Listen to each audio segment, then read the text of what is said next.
No, move that. Oh, sorry, we're here. Oh, fancy seeing you here, Jeff.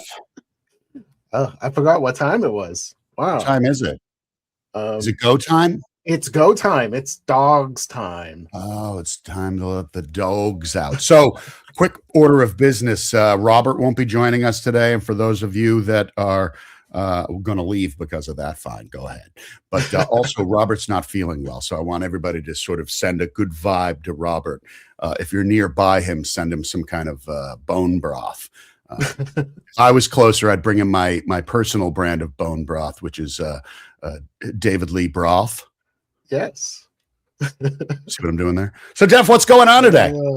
What's going on today?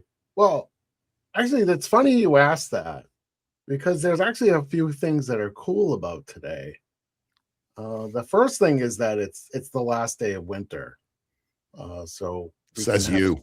We can have muddy spring coming soon enough, at least for this part of the country. It's also National Ravioli Day. Love it. And then on this day in 1990, the largest heist in U.S. history occurred at the Isabella Stewart Gardner Museum. I want to add to that, Jeff, that I was in no way, shape, or form involved in that heist. You keep saying that, but I don't know. I actually have. That was one of my favorite museums to go to. And anybody that's out there that's in Boston that hasn't been, you're a fool. Anybody that is has coming to Boston, I highly recommend you visit the Isabella Stewart Gardner Museum. It is amazing. It is. I used to go there all the time. Once I discovered it, and I remember going there the first time I had gone, it was after the robbery, and they still have the empty frames in place. Yes. A little note that explained where the painting was or what happened to the painting, because they just never figured out where the paintings I think there's a conspiracy. But again, I can assure you that none of them are in my office rolled up underneath a floorboard. I've seen nothing. Yeah, if I had any of those, we wouldn't be here right now, Jeff. I wouldn't.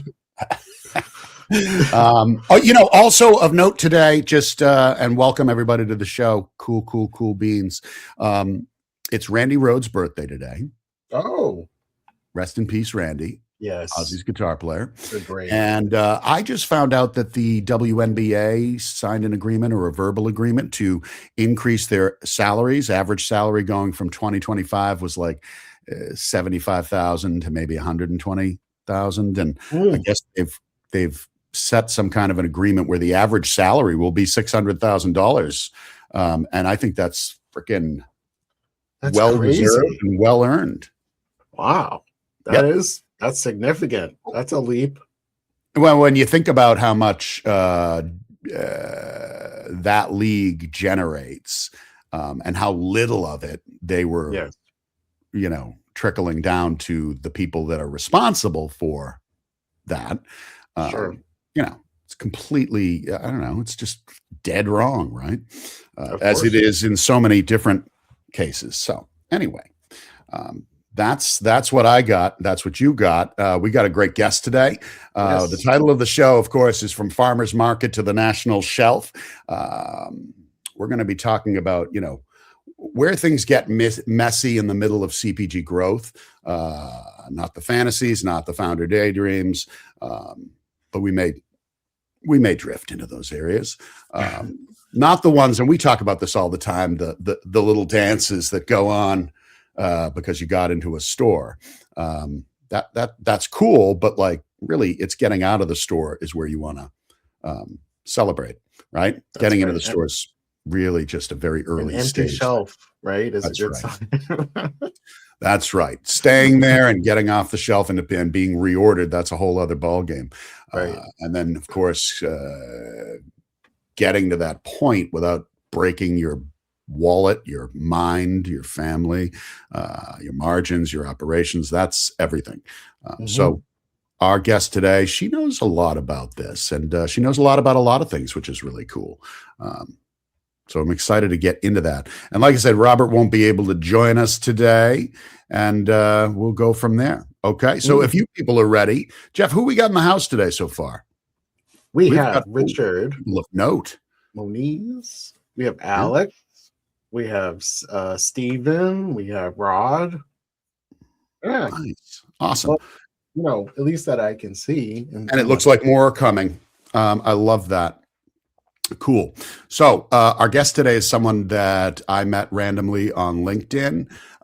We connected. We were like, oh my God, we both live on the same planet and yet share many sections of the brain, but we don't know each other. And we had this wonderful conversation that went on. And we were like, dude, I could do this all day, right? And then, Jeff, I introduced you to her, and it was the same kind of energy and vibe. So we're super excited to have her on the program today.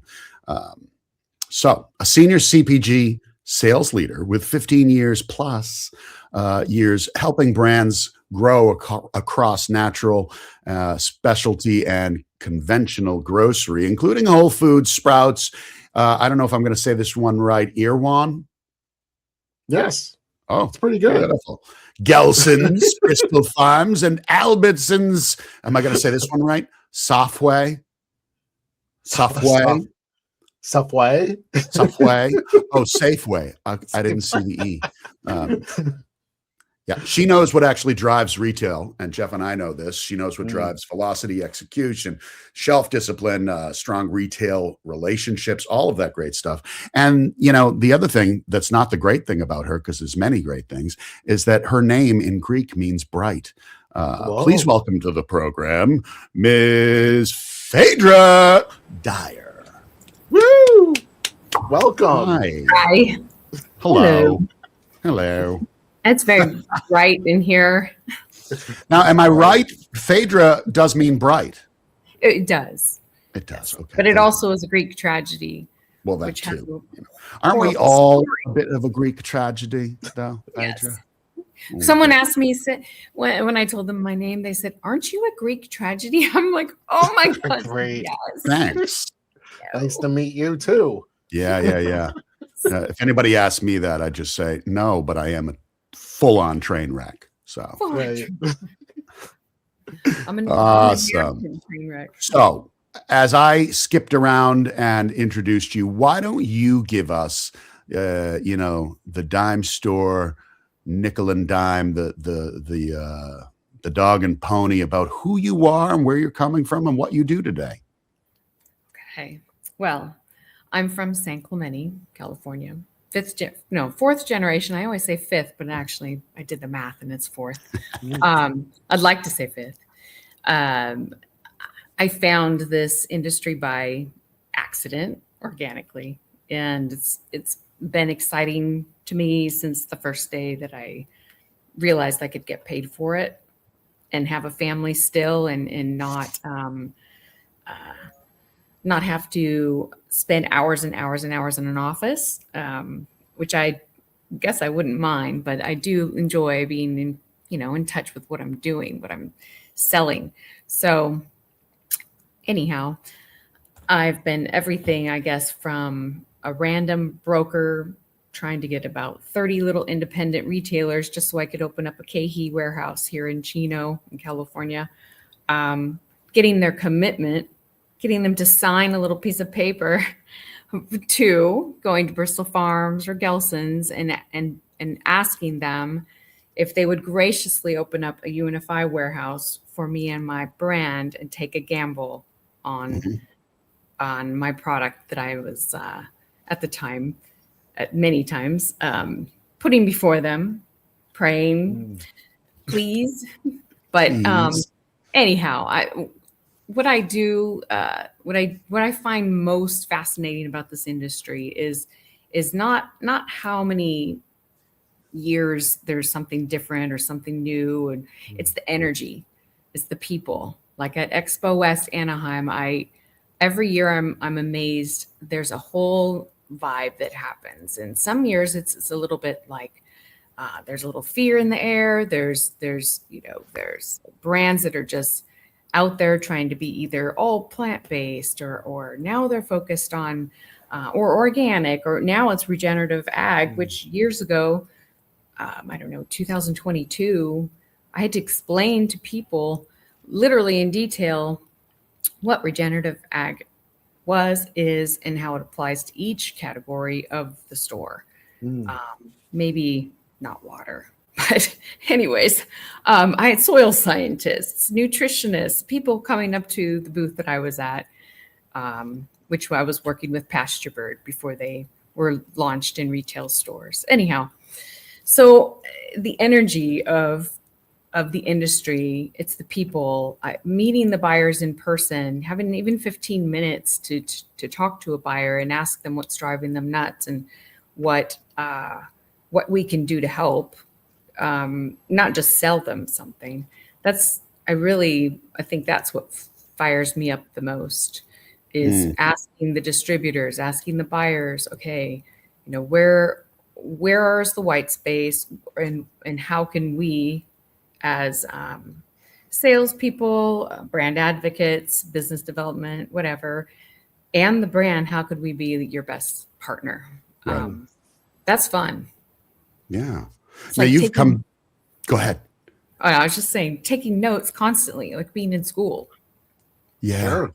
Well, there's always more to learn. There's always a different plot twist, or there's always something that, kind of breaks the rules that suddenly you go, wait, this might be the new rule. And I was thinking about that as when we had talked originally, you were in Montana, and you just recently got yourself back to SoCal. Yes. And just in time for Expo West, I think. So, let's talk a little bit about Southern California as a proving ground, because that was one of the things we discussed during our side conversations was, how, and I remember this at a basic level with music, how when I went out to California, I was hearing music and bands and things that nobody on the East Coast even knew about yet. And when I got back, it was like, I was telling everybody and still nobody was like, well, I don't know what you're talking about. And then months later, everybody was talking about it. So Southern California is a proving ground. What makes it kind of a hard market to crack? Is it the volume? Is it I would say it's the fact that there's such a consumer culture here that definitely gets excited about something new that they found. Before social media, they would just tell all of their friends, or it's the way that the new items end up on the shelf here and in the retailers. I've witnessed during the trade shows that pop up at the Anaheim Expo West or the Unified Tabletops. All the retailers that fly in will visit those stores, take pictures, and I know for a fact they duplicate those sets where they in their states, in their regions, and so Southern California is very influential that way. And of course, it's nice and sunny out here. There's a lot of active people. And I don't know, I think the retailers they've done a really good job, especially like the Bristol Farms, and even Erewhon, of course, and Mothers. They've done a really good job of being very picky and kind of sorting out which brands are ready to pay to play and which ones are ready to go the extra mile. What kind of people do they hire? Are they going to be long-time partners, and do they have a plan? Do they want their money to make money, and are they going to be representing the image of whatever retailer they're in? Do they fit? And there are these kinds of customers throughout the United States, everywhere, even in areas where, I don't know, you see there's a Winco and then there's a Natural Grocer Vitamin Cottage across the street. Well, they shop at both sometimes, and you don't have to be a full granola hippie to shop, the natural sets. So, right? Like my like what you were saying in terms of they're picky, right? So what would be what is the thing that founders would get wrong in terms of launching in Southern California? The first thing that I've heard, and this is from the buyers' mouths, is the brand owners come in thinking that the retailer owes them something because their product is so fantastic and everyone has to have it. And of Right. course, confidence is everything. However, it's the humility. It's wanting to be a long time brand partner with the retailer. Like a good example is Chica's, those chips. Mhm. Chica's is a little lady making her chips, sold them at Bristol Farms, and Bristol Farms loved her.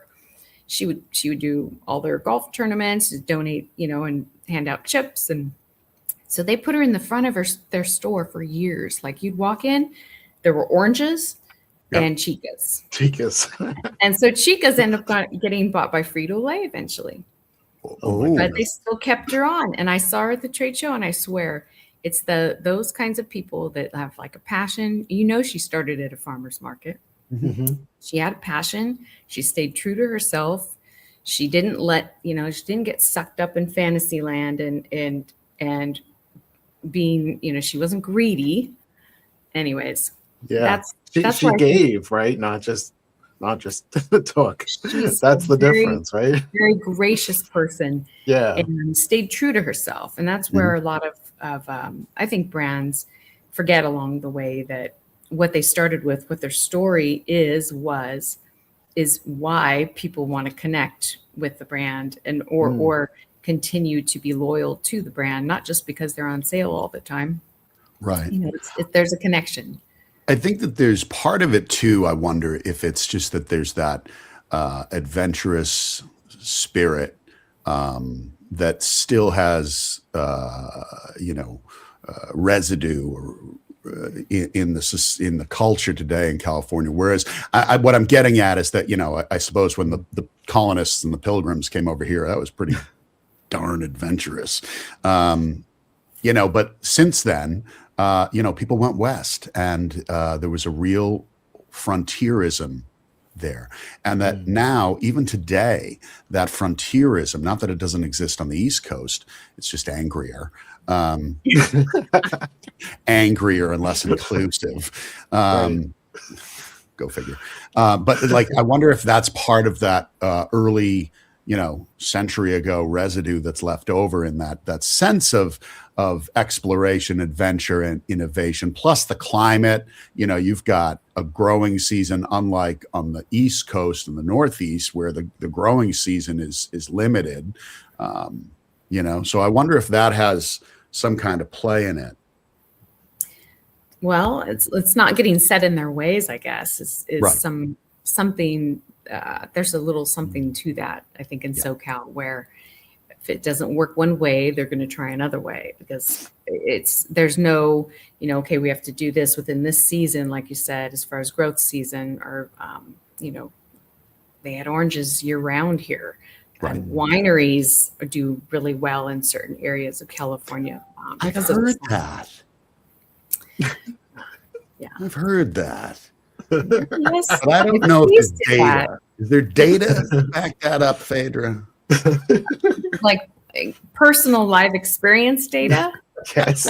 I'm teasing. I mean, there's in tech, in terms of, so the California tech people, and I don't know whether you've seen this or not, because I've certainly seen this where, someone who excels in tech, they're like, I want to get out of the rat race, and then all of a sudden now they're in CPG, right? Because they kind of had that experience or whatever, and they're entrepreneurial, and they've made some money, and they're looking at it like, this is what I really want to do. Now I want to do something really fun, right? Yeah, right. I met an owner of an ice cream company. I think it's called Nightingale. Oh my gosh, that ice cream! Like that. And it was a restaurant owner, chef that just has like a thing for making amazing ice cream sandwiches made with two beautiful kind of shortbready, I've seen that, buttery it's cookies. crazy.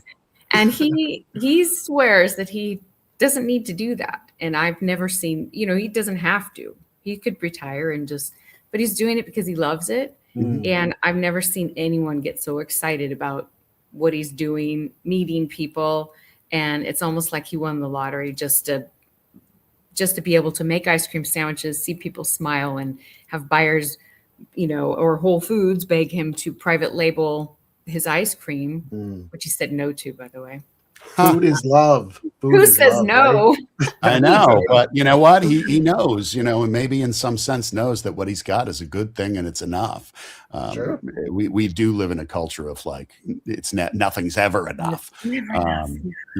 And once we when we wrap our heads around the fact that success is not what you thought it was, or doesn't have to be what people tell you it is, life becomes a lot more pleasant. And I think when you live in that kind of a mindset, good things happen, right? Yeah. It sounds like those examples you're giving are dead on. Now, if we go back for a second, like in your experience, there's, why is getting into, let's say, a cool or popular store not the same as actually building your business?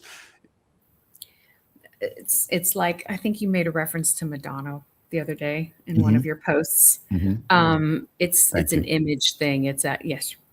It's an image thing, and you either got it or you don't.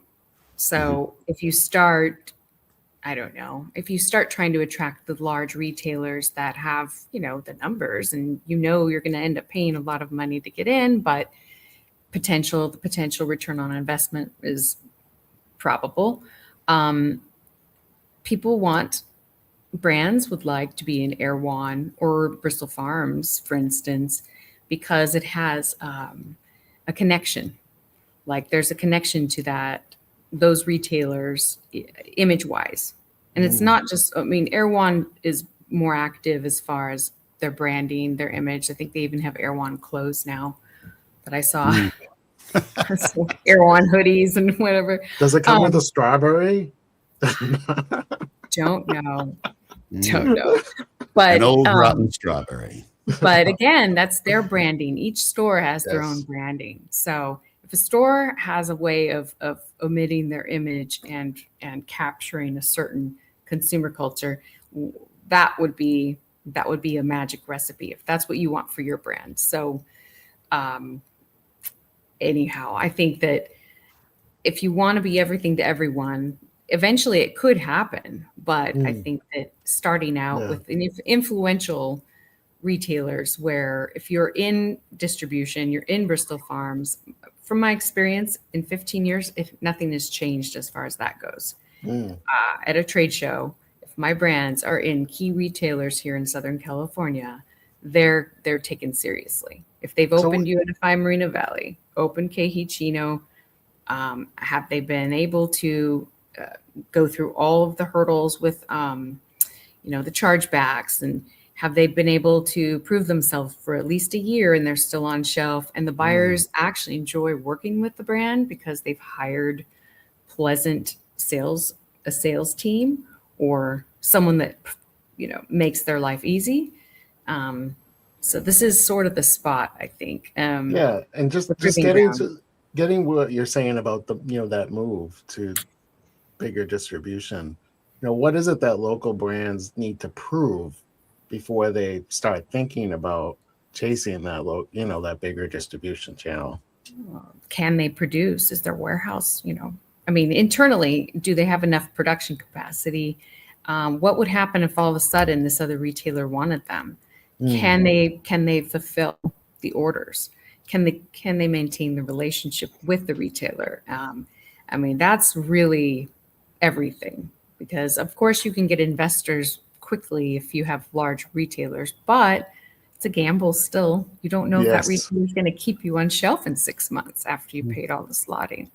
Right. So that dovetails back to what I was saying at the beginning, was that everything's kind of this learning moment, in this, sometimes the rules change, and you got to be able to adapt and move forward. But even in our case, directly to what you were just saying, Phaedra, is that we had a client that wanted to rebrand and reboot and redo everything, and we were more than happy to do it. We were posed, we had it all together, and we pulled the trigger on that. It went awesome, but they weren't operationally prepared for this increase in sales, and they just weren't prepared to. And the whole goal of it was to get into stores and onto shelves, and they just weren't ready, and they couldn't.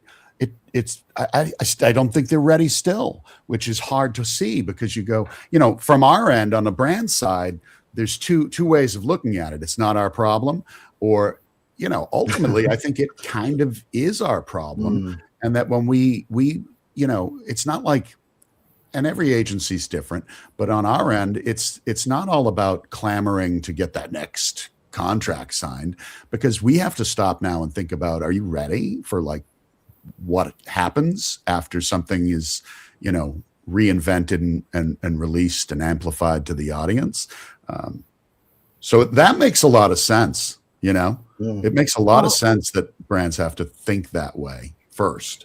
Sometimes it's not just rebranding that they need. I feel sometimes they need to reinvent their team and not necessarily switch out, you know, for new people. It's how good are you to your team? What are you motivating? Do you love your brand? Do they love your brand? Or do you have the right, you know, are you just thrown in the back of someone's trunk and maybe pulled out for a buyer meeting out of the thousands of other samples that are. But the, you know, I would say talk to that do they love your brand as much as you do? And that's what we find as well, is that in a lot of cases they don't. Yeah. I mean, even if you don't eat, let's say you're vegan and you're selling, you know, something that's not vegan. It doesn't mean that you personally have to ingest it to like it. What if you love the culture? Like I follow Once Upon a Farm, and I read their posts all the time, because they're real. I think their priority isn't even selling the product. It's their team. And you can kind of tell that they've, you know, at slow and steady, that's been their priority. Like where's the integrity of the company? What are their values? How do they value their people? Or like Kodiak's the same. And I've seen it in action at the trade shows. I see the people. I could see that it is what they're saying that they are, that's who they are. So I think it's not just rebranding. It's a whole image. Right. You know, what is that image that you're putting out there? Are you just wanting to sell to, you know, Coke, Pepsi, Nestle? See, that's the image that I think is a turnoff. And what you gave as that example, their story that leads to their signal is that's clear.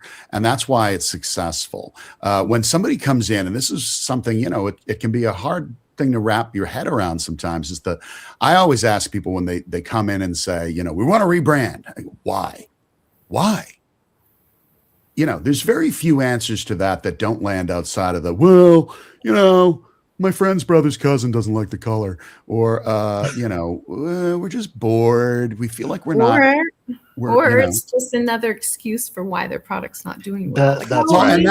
That's the key. So for us, I mean, it's all about going back, and I go, look, if you think you need to rebrand, put a stop on that. Just hold on, put it over there. Let's look at what the reasons are that lead up to this thought process. And if it's not, you know, let's remove boredom, or your uncle's cousin's wife doesn't care for the color. You know, we look back and you go, let's start with your story, as you had, you know, mentioned in the previous example. Let's start with your story. Is it clear? Is it accurate? Is it solid? Is it relative? Is it relatable? And then that feeds into those signals, which ultimately become what people are seeing and how it's being perceived. And then that leads to, do we need to reskin, rebrand, start over? What do we really need to do? Because I think the key is, for especially smaller brands, but again, with established brands, is that if you jump in downstream to fix a problem, sales are down, throw more money in the ad budget, all you're doing is amplifying an already confusing or poor campaign to more people, right? Right. So go back upstream. Let's figure out what the real cause, the real root of the issue is, and start fixing that and address it in kind as we move forward. That seems to be the, you know, and on that note, I got to ask, in your opinion, how much does a story actually help a brand sell? In certain cases, a story is everything. It depends on what the category is. Not everybody wants to know why you made water, why you produce, why They don't always want to know. Maybe it Yeah. connects to them personally because it's seen what they have at their yoga studio and they just, want a nice, cool looking bottle to put next to their mat. Right. But like, I know I've referenced pasture breed before, but in that case, the story is everything. Why did he start it? Why does he do it? Is it really his passion? Would he do it for free? No one really can do anything for free and survive. However, he's so passionate about it, you would never know that he even made money because he does it. He's done it the same as he did Paul Grieve. He's done it the same as he did the first day that he, raised some baby chicks in his backyard with his family. On Easter, let's raise some chickens for fun. Him and his brothers. Anyways, but he's the same guy today. You run into him at the trade show. He's so passionate. And it's the transparency, label transparency. I've been in his chicken coops myself. I've been there with the cows in their little, sections where he moves them strategically throughout the pasture to work in that with the chickens do. Yeah. So I love that. That's so fun. And I was going to bring up Rod's comment here, just on what we were just talking about. Exactly. There's brand equity there. And if they're not doing well, a simple Google search can show companies that are trying to just bury bad press, right? So it's like you were talking about transparency. It's gonna happen whether you like it or not. People are gonna find out, and we're kind of seeing that in the news. I won't call out anybody in particular, but I see these news reports. You were talking about a farm, and I'm talking about an egg brand, and I keep seeing these reports, and I mean, there's only so much that you can hide these days. Right. Well, and if you have to hide things, there's a real problem. And just to be clear, I think, Phaedra, that there's founder stories, but then there's brand stories. So I look at we decided to grow a few chicks. I don't know. Raise them, I suppose would be. I guess. That's part of that founder story. But then you have to start to look at the brand story as more along the lines of what you are, what you solve, and who you're for.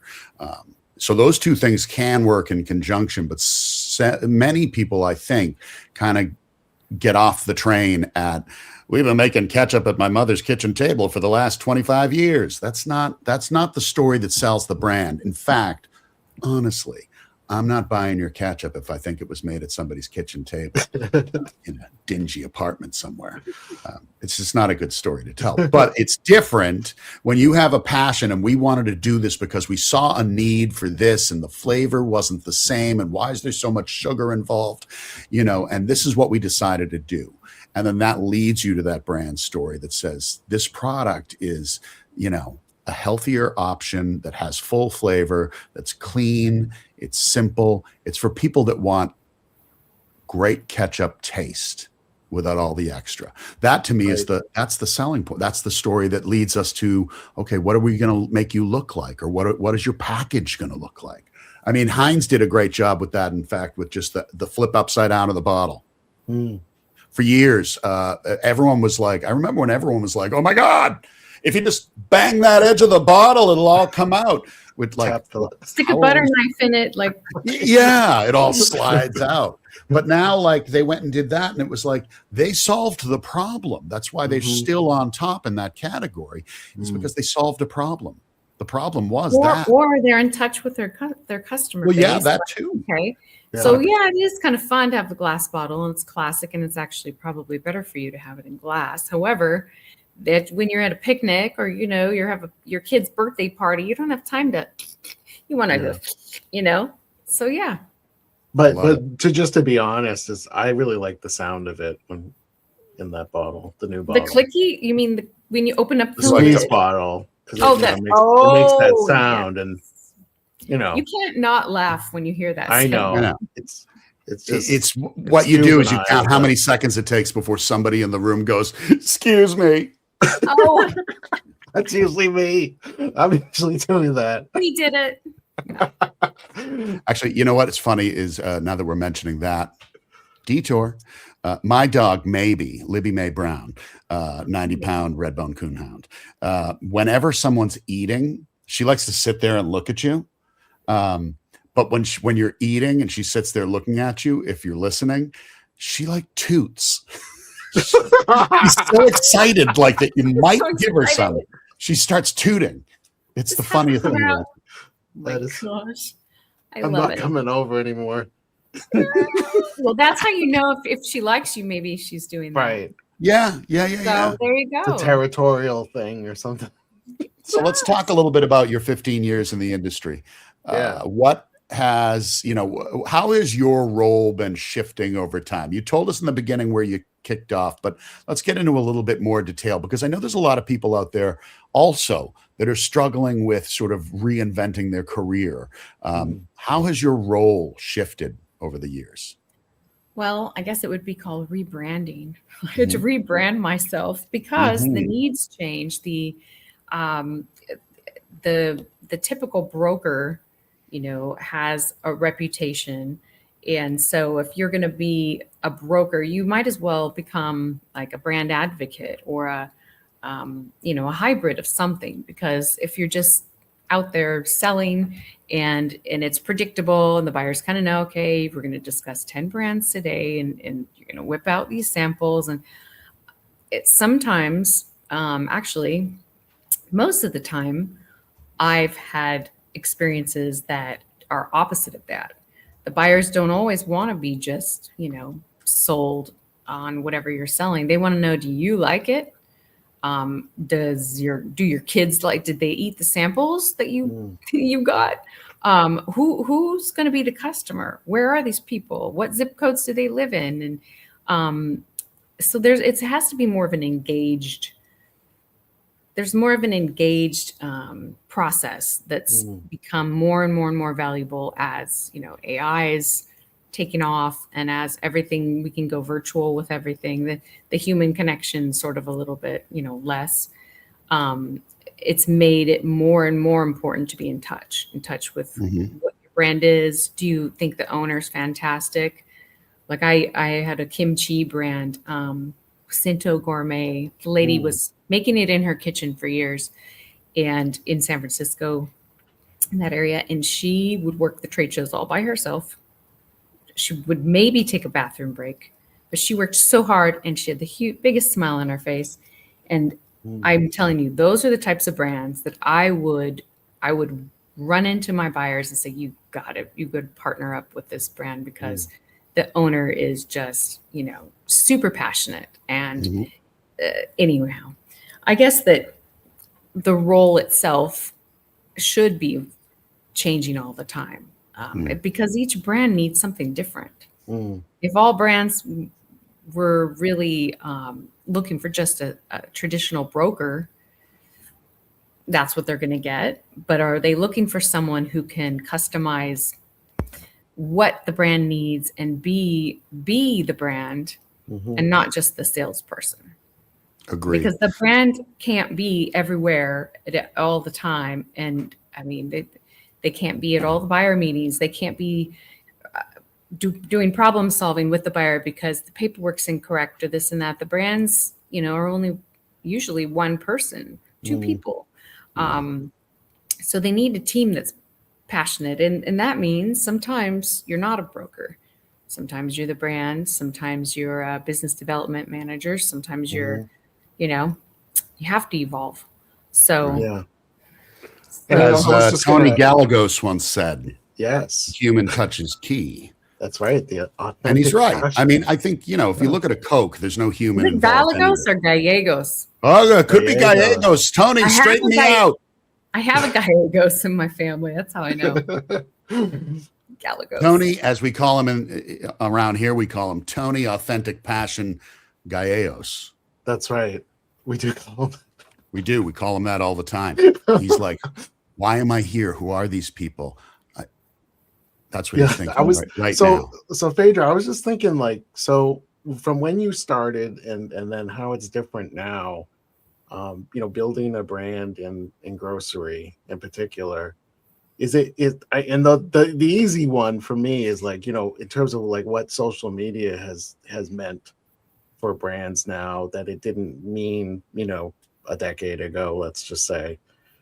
Is there anything else too, adding to that in terms of when you're in grocery, like, besides the grocery stores, ad that comes out in your mailbox, there's all these other ways that people learn about your brand to come into the store and actually buy it, right? Well, usually word of mouth is always a good one. The people in the stores, I found this is sort of like a little secret Easter egg, like a video game Easter egg. Only because I have kids that play video games. Yes. Getting the stores excited, getting the staff. Recently, I had an experience with pavilions, and they sent out an email saying, we really want our staff in the stores to get excited. Can you please bring samples to our locations and give our people a chance to try your product? Put it in the break room. Give them a quick 10, 15 minute on your product. It's like old school. We still need the old school, feet in the street, the checker. Someone's got, they always ask the people in the store, well, do you like it? What do you think is good? Because sometimes they want to ask a human. They don't always want to, just trust the ads, because anybody can pay for an ad. That's so smart. So I mean, that is like overlooked. That I know, and like you go to a Trader Joe's and they've got the staff picks, and people will stop you or they set up the staff picks the end caps a lot of the time. Yeah. I mean, it's great. It's so smart, and you go, That's cool. Yeah, it's really bright. Detour. I got a detour for you. We were talking earlier, and you said something about believing in time travel, which piqued my interest. Said something weird, so I'm. Yeah, it's true. Is it purely scientific, philosophical, metaphysical? Where are we at? I think I don't think anyone really even knows. I agree. That's probably the best answer to that. We really don't know, but you can feel it. And you don't know why you feel things sometimes. So it's like, okay, it is. I have a running joke with my daughter, and she, every night before bed, I don't know where this comes from. She wants her mom to, she says 15, then 30. And that means that she wants mom to come check on her in 15 minutes once she's been in bed. And then she wants her to come back in 30 minutes to check on her when she's asleep, or hopefully asleep. And then when mom's not around, I've reinvented that. And she was like, that doesn't make any sense. I was like, no, but it does. I see her, I say, I'll see you in 20 and then in 7. So what I do is I travel 20 minutes into the future and then back 7 minutes, and I catch her right in between. Or sometimes I'll just travel 2 minutes into the future. I'll see you in 2 and then in 7, which means I can travel 2 minutes into the future, come back 7 minutes into the past, and say goodnight again. And usually by the time we're done explaining she's dead asleep. She's asleep. Right. She's still or scared to death. Right. Like, what's going on? Wait, is my dad a magical You weird. wizard? What is his problem is usually what she's saying. And for our audience, please, if you've got questions for Phaedra, this is Phaedra Dyer. If you're just getting here, you're freaking late. But if you've got questions for Phaedra, especially if you're in the CPG industry or you're somehow connected to CPG and food, beverage products, and you have some questions, this is the place to ask. She knows what she's talking about. Unlike Jeff and I, who just know everything. Yeah, she knows it all. Not everything. All right, so we hit you with some time travel stuff. Let's get a little bit more personal. You and I, when we met, you told me such a great story, but you lived in kind of a commune situation when you were young. Do you feel like talking about that at all? I did. I lived in a hippie commune in Northern California, in Mendocino, Albion, Mendocino. Fort Bragg. Yep. Mendocino. Anyhow, and these were all definitely like my aunt and uncle, they called them orange heads for a while because they were all like in the oranges and turned kind of orange. And but these were people that were really like, they were very intelligent, are very intelligent, and they would create their own whatever it was, whether it was their food, whatever they did well, pottery. We had lumberjacks. We had construction people. We had someone of every talent all together in one community. So, that was kind of cool. But the funny part is that it used to be a mystic compound, and it became a Christian hippie. It was one of the early hippie Christian communes, which changed a lot. It's still a youth ministry. It's part of a YWAM youth ministry.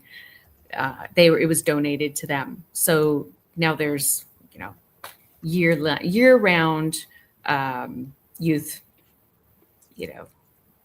whatever you call those things. Yes. Retreats. Thank you. Yeah, Retreats. okay. Retreat. Yes. I have a few other words for it, but I'll leave those. No, but it's I don't know. It was a great experience because growing up at the beach, you have one, reality, and living up there was a whole nother reality. We had a cow named Maranatha. The cow, where everybody got the milk, and we would have an outhouse and pray you didn't get ticks while you're on your way to the outhouse, in your pajamas. Yeah. But the community part, we ate berries off the bushes. We'd run around. Yeah, that's cool. I love that. I mean, that's a great way to grow up. I mean, it really is. It really is. And then I married a family. Really. It's like you did. But I married into a family that literally food was medicine. And this guy was a doctor from Stanford in the 40s who went to school with Nathan Pritikin. And he's this father-in-law. He could be considered very kooky, but in a lot of ways, he was very relevant. He raised his kids in a camper. When Opeka needed him to be a doctor on some Indian reservation, he'd throw his kids in the camper, took them with him. Then they had surf camps. But food, he would have a specific routine with diet that literally got him through cancers, all kinds of things. And a lot of it involved not just eating, it was the activity during the day and kind of a whole package. So that's actually, I guess that was a little hippie of me to marry into that family that raised their 9 kids in a camper. That's what you're a free spirit. She certainly was and is. And I remember you told me, and I watched it, and I have to sit down and watch it again. The documentary that family that was built around that family, I think, or was about. They're in the documentary. It's a bunch of old Super 8 film that the father kept that awesome. I had in my storage. They restored it, and anyways, we're all in it. The whole family is in it. So we all had it's a great documentary. It was, I believe that Mark Cuban and Oprah were the funding, and it was Magnolia Pictures. Right. What was it called? Surfwise. WISE, but all one word. It's funny. I talked to a good buddy of mine out in LA shortly after you and I talked, and I watched the video, and I was like trying to tell him I met this woman named Phaedra Dyer, and he's like, sounds familiar, and I was like, I don't know, and then I was telling him the story, and he's like, oh, I know them. I know those. Oh, really? And you're in New Hampshire? Yeah, but he's a buddy of mine. No, he's in LA. He's in LA. Yeah, he was like, oh, I know that. I know that documentary. It's fucking amazing. It was hilarious. We would have AARP though initially when the documentary came out, because Stanford alumni is the one that had all the screenings, other than the little independent theaters, of course. But there were many AARP readers that were not happy. Happy, right? No, not happy, because there are certain, my son, there's certain elements to the story that as is the case with every story out there. There's always some dark side. So, anyhow, it's definitely not a boring documentary. No, it's a really interesting facet of a life that you have been part of your life. It's not your life, but it's just part of what makes you you. And we talk about that all the time and how important that is. Also, I want to give a shout out to Alexander. He is responding to something I said to him and saying that unclear messaging kills sales. In fact, yeah, dead right. And when you amplify unclear messages, right, what happens? They become less clear.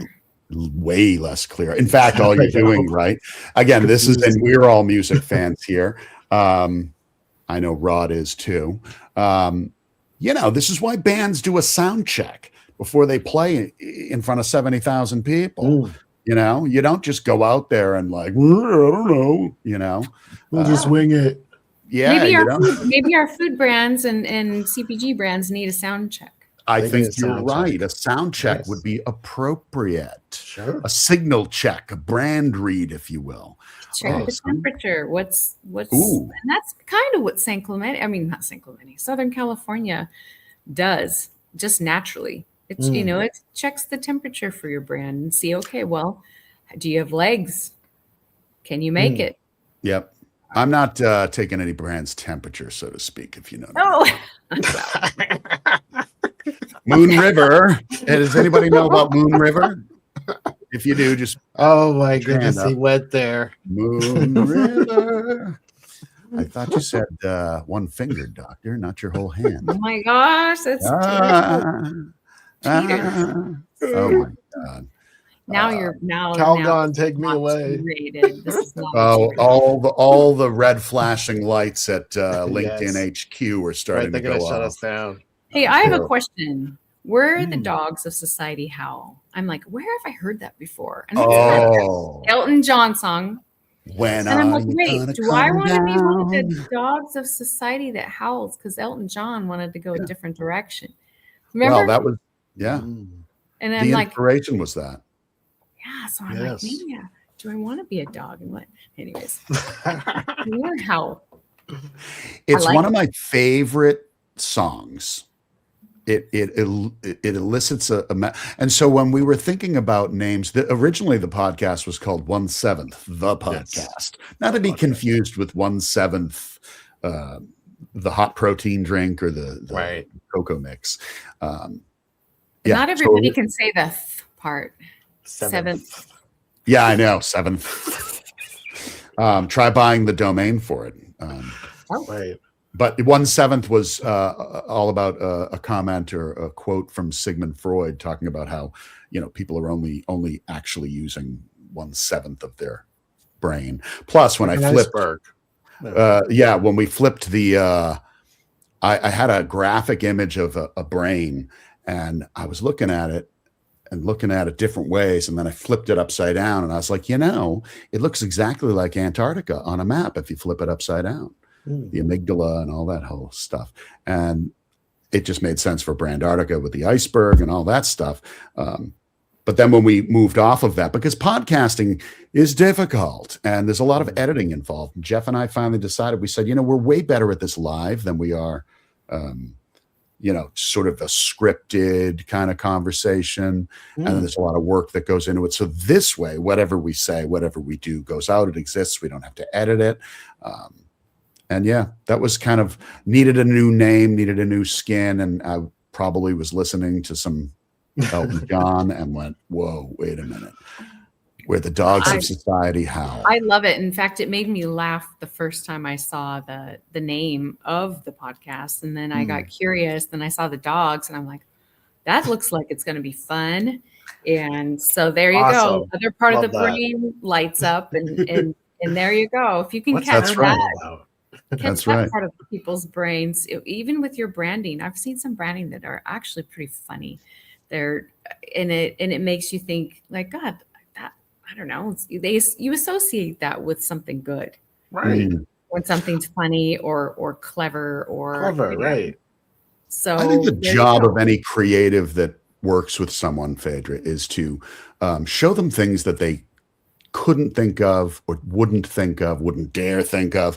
That's kind of the job, is to get outside the space, not show them things that, you know, you want to stretch the boundaries a little bit, because what's good about doing that, at least in my experience, has always been, is that you can always reel it in a little bit. You can always safeten it a little bit to make it more, realistic. But you cannot go the other direction. You can't start safe and then go bananas. You know, it just doesn't work. That's confusion again. That screams out like, oh no, we didn't know what we were doing before, but now we're trying to, save our sinking ship. That's right. Hey, we've got a trivia game we like to play. And Jeff, are we sending out something today for yes, I'll just a random Amazon prize? We get to win a guitar. Well, wow. If nobody gets it, we can call you in to help. Okay. But this will be an audience-based thing. And what we'll do while they think, or while they engage with Claude or Perplexity or ChatGPT or Google, that other Google thing, we'll hang here and just chit-chat, Yeah. And so do you want me to do I like the third one, Jeff. I think the third one is like top notch. So I picked some California related trivia questions. So here's the trivia question, everybody. And it's food related.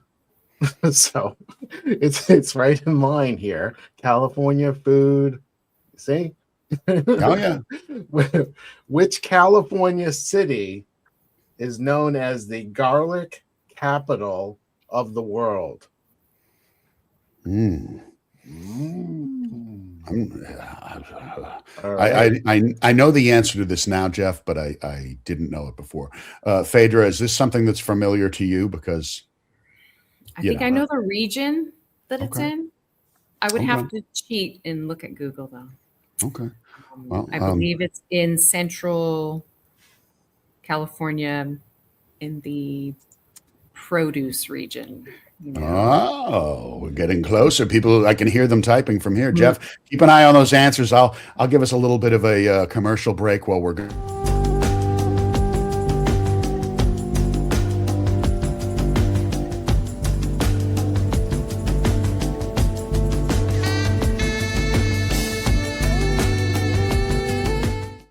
Did anyone get it? Yes. Tony. Who got friend it? Tony.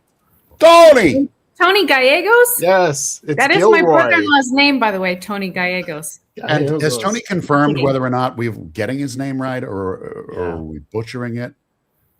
It's highly likely that I've butchered it. Gallegos, American public school system over here at its best. So true story. I almost visited Gilroy. They have once a year. They have a garlic festival, and it's a really big thing. And like an entire town or city, whatever is involved in it, and it's a really big event. Bad breath town. Yes. So, but here's vampires. Right. No vampires. Right. I'd like to see a movie like a 28 Days Later. Or 20, what do they do? 28 years later. Maybe we do 28 quarters later, make it a business film. And it would be about vampires, a group of ancient vampires that come to that part of California and then realize it's just a wasted trip. They can't do anything. Hey, Tony Gay, that is my brother-in-law. I think is that your brother-in-law? Tony! Oh my gosh, Tony's he's like the laser repair whisperer. He can fix any laser machine. Tony's peptide king. He's like Tony's like brilliant. Wow. Not just because it's my brother. We love Tony. We've known Tony for years. You have? No. Well, Tony the lazy guy. See, that's how gullible I am. But so Gilroy, right? I think Tony. Yes. Gilroy. I thought the answer was garlic. Didn't you type garlic? I did. I put that there to throw you off. Because it threw me off, and I was like, garlic, California. Does he win garlic? What does he win from Amazon? He wins. It's going to be one of our crazy gifts, but he'll like it. Okay. Okay. He wins Gotta give sense any of gift humor. of his choosing from Temu, and it has to be under $1.99. Like, Okay. I'm sure No. you Like can come up with something there's clever. I have like a whole bunch of different things. Like one of the things is like it's like a little figure of the Bumble from the Rudolph the Red-Nosed Reindeer thing. You know, the Bumble. Very, a very Bumble. seasonal. Jeff. A little I have a seasonal. Bumble. There's all these random things, and I'll Yukon usually, Cornelius. yeah, Yukon Oh, Cornelius could be, one of them. What was the thing he used to say? Silver and gold. There's Is that the gold. one? Yeah, and then Yeah, he was there's like, gold. Okay. I used to do a mean Yukon Cornelius, but I can't remember what he Yes. said. Bumbles because bounce. bumbles bounce, sir. That sort of thing. Yeah. That's the best. Listen, I can't tell you how many pair of onesie jammies, feetsy pajamas I soiled as a kid watching that movie when that thing came out. That because just it was scary for a a while. nightmare. A nightmare. But then when the dentist pulls, I know he pulls all his teeth teeth and he's out. like, Gross. "Where's the nice guy?" It Right. was just really disturbing and a weird, there's like that weird undercurrent in that Yes. thing about like non-inclusivity. It's very weird. Like they were onto something. Anyways, before we have to go, before they turn the lights off here at the Dogs of Society Howl Studios over here on the East Coast. Phaedra, tell our audience anything you want to leave them with and how they can best reach out to you. Well, let's see. I can't wait to see anyone at the next trade show. That's one thing. I love the in-person. You cannot replace in-person. And what was the next thing I'm supposed to say? Oh, I don't know about where they can reach you, find you. LinkedIn. I frequent LinkedIn often. Yes. Okay. Just send me a message.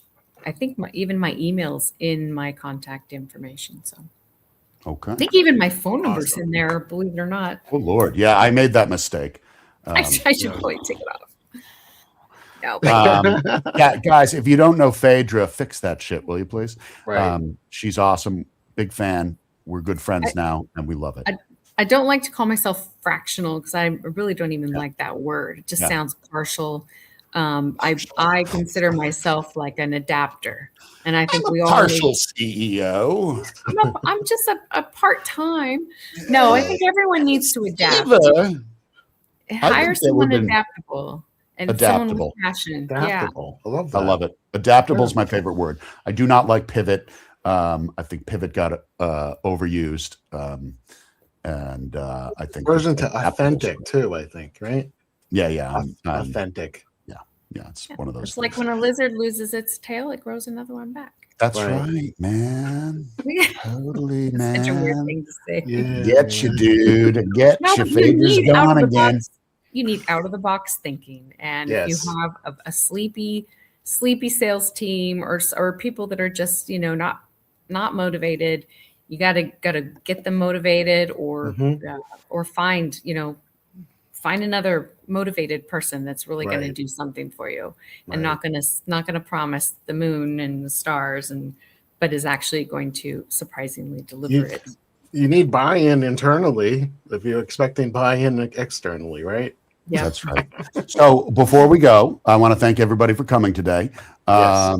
Thank you all for showing up and participating. And Richard Moniz, we should probably talk on the side when you refer to that Rudolph the Red-Nosed Reindeer Christmas special as a film. Yes. I think I need to maybe send you a list of films that you can Right. watch. Right. I'm kidding. I love you, Richard. And our best thoughts go out to our friend Bob Cogan. He'd be irate if he's listening now. He's probably, he's feverish anyway, so he's probably beyond help at this point after I called him Bob. Robert Cogan, best wishes. Feel better, my friend. Yes, feel better. And, Jeff, who's our guest next week? Your Amish recipe. What is that? The fire cider? Oh, the Amish fire cider. Yeah, that's right. That's right. It's a good one. You see, you have to make it well before you get ill because it takes 12 weeks to ferment. So once you're sick, you're out of luck. It's like a kombucha thing. So, who's our guest next week? Is it next week? Next Anton week, LaVey? we have something different. We have Anton LaVey? we have nope. We have comedian and content creator Matt Hyams. Yeah. And Why? he Why he is it so hard to Huh? get the head of the Satanic Church on this? You fucking said that I was going to podcast? play him anyway. Huh? You said I was going to play him somewhere in a comment. I just don't understand. And I have no intention to shave my head. I'm not. Is it gonna because do he's dead? Is that the thing? Because Maybe can- that's what it is. it's not stuff. Look, we get a Ouija board out. We figure it out. Next week, maybe one of these shows, we'll just do it on a Ouija board and Yeah. we'll interview No. whoever the F we He's get. never visited Gilroy. I put money on it. All right. Yeah, no, No maybe we messing, won't do no the Ouija. messing with Ouija boards. I know. No. We had one when I was a kid, and I'm quite certain that is what's wrong today. Yeah. You know, What's going on? it's all me. You did All right, that. everybody. Thank you so much for coming. We'll see you next week. Thank you. Thank Same you. bat time, same bat channel, and You know? have yourselves a great weekend because it really matters. Oh, and one last thing. Don't Oh. forget, don't forget that it's important